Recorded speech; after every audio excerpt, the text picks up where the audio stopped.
आज आपण डाएटची special wow recipe बनवणार आहोत। जेव्हा आपण डाएट करत असतो तेव्हा आपल्याला फिश खाणे हे सांगितलं जातं। सो त्याच्यासाठी आज आपण स्पेशल फिशची डाएट रेसिपी बनवणार आहोत।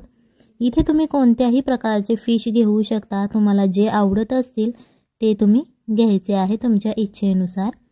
इथे मी बांगडा घेतलेला आहे। जर तुमच्याकडे बांगडा अवेलेबल नसेल, दुसरी कोणतीही फिश अवेलेबल असेल, तुम्हाला जी आवडत असेल तुम्ही ती फिश घेऊ शकता। सगळ्यात पहिल्यांदा आपल्याला ही फिश स्वच्छ अशी धुवून घ्यायची आहे, जेणेकरून याच्या पोटामध्ये जी घाण असते ती आपल्याला काढून घ्यायची आहे।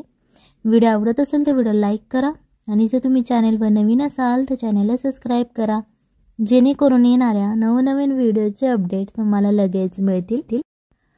तुम्हाला ज्या साइज आणि शेप मध्ये आवडत असेल त्या साइज आणि शेप मध्ये तुम्ही हे पीसेस कट करून घ्यायचे आहेत, जेणेकरून तुम्हाला रेसिपी करायला सोपं जाईल आणि तुमच्या इच्छेनुसार सुद्धा ही रेसिपी होईल।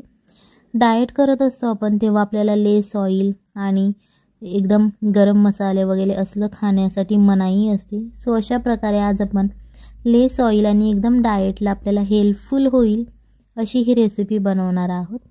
सो अशा प्रकारे एका फिशचे मी इथे 4 पीसेस केलेले आहेत। इथे तुम्हाला एक पॅन घ्यायचा आहे किंवा तुम्ही कढई किंवा पातेलं घेतलं तरीही चालेल। त्यामध्ये आपल्याला अर्धा ते 1 चमचा तेल घालायचं आहे। इथे तुम्ही बटर सुद्धा वापरू शकता जर तुम्हाला बटर आवडत असेल तर। त्याच्यानंतर अर्धा चमचा हळद घालायची आहे। हळद घालून झाल्यानंतर आपल्याला चवीनुसार मीठ घालायचं आहे। जास्त मीठ खाणं चांगलं नसतं आपल्या शरीरासाठी, बीपी आपला वाढतो। सो मीठ कमीच खा तुम्ही नेहमी। थोडीशी चव वेगळी लागली तरीही चालेल, पण मीठ हे कमीच असलं पाहिजे आपल्या जेवणामध्ये। सो अशा प्रकारे आता ही आपली हळद आणि मीठ तेलामध्ये फ्राय करून झालेली आहे। याच्यानंतर आपण जे मच्छीचे पीसेस केलेले आहेत ते पीसेस आपल्याला एक एक करून यामध्ये घालून घ्यायचे आहेत। तुम्ही यामध्ये अख्खी सुद्धा फिश ठेवू शकता। जर तुम्ही अख्खी फिश ठेवत असाल तर त्या फिशला आपल्याला कट मारून घ्यायचे आहे, जेणेकरून जे आपण काही मीठ वगैरे लावत आहोत मच्छीला ते सगळं आतपर्यंत जाईल आणि छान अशी टेस्ट येईल। सो त्याच्यासाठी जर तुम्ही अख्खी फिश ठेवत असाल तर फिशला कट मारून घ्या चाकूच्या मदतीने। आणि जर तुम्ही अख्खी मच्छी नसेल ठेवत, अशा प्रकारे पीसेस करत असाल तर नाही कट मारले त्याच्यावरती तरीही चालेल, कारण या पीसेसमध्ये आतपर्यंत मीठ मिरची जाते। सो अशा प्रकारे हे आपल्याला सगळ्यात पहिल्यांदा या तेलामध्ये फ्राय करून घ्यायचे आहेत। ही रेसिपी तुम्ही घरी ट्राय करा, आपल्या फॅमिलीला खाऊ घाला, डाएटमध्ये तुम्ही ही तुमच्या ॲड करा, जेणेकरून या रेसिपीचा तुम्हाला नक्कीच फायदा होईल। सो अशा प्रकारे ही रेसिपी आपण तयार करत आहोत। तेलामध्ये अर्धा ते 1 मिनिट हे फ्राय करून घ्यायचं आहे, जेणेकरून त्याची जी वरची लेयर आहे ती छान अशी क्रिस्पी अशी थोडी तयार होते आणि ती तेलामध्ये मच्छी भाजल्याने त्याचा वासही निघून जातो।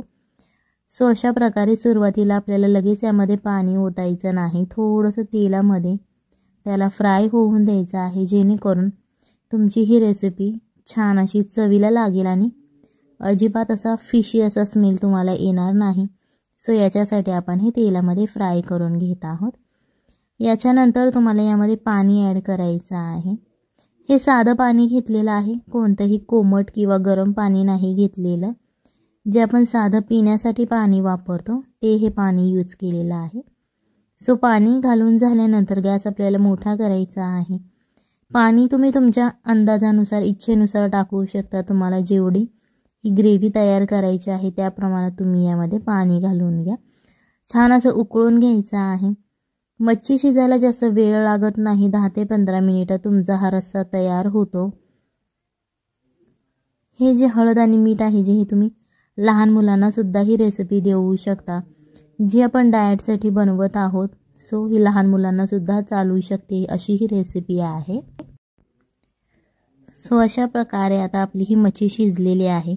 एका बाउलमध्ये आपल्याला पहिल्यांदा पीस काढून घ्यायचा आहे आणि त्याच्यावरती असा रस्सा आपल्याला ओतायचा आहे। तुम्हाला दिसत असेल बघा, खूप छान असा कलर आलेला आहे आणि टेस्टही खूप छान आहे। सो ही रेसिपी नक्की ट्राय करा। यामध्ये जर तुम्हाला डाएटमध्ये ब्राउन राईस सांगितला असेल तर तुम्ही या मच्छीच्या रश्श्याबरोबर तुम्ही ब्राउन राईस घेऊ शकता। जर तुम्हाला व्हाईट राईस सांगितला असेल तर तुम्ही व्हाईट राईससुद्धा घेऊ शकता किंवा याच्याबरोबर तुम्ही भाकरी खाल्ली तरीही चालेल. खूप छान याची टेस्ट लागते. चला तर मग भेटूया पुढच्या रेसिपीमध्ये. तोपर्यंत बाय बाय, टाटा.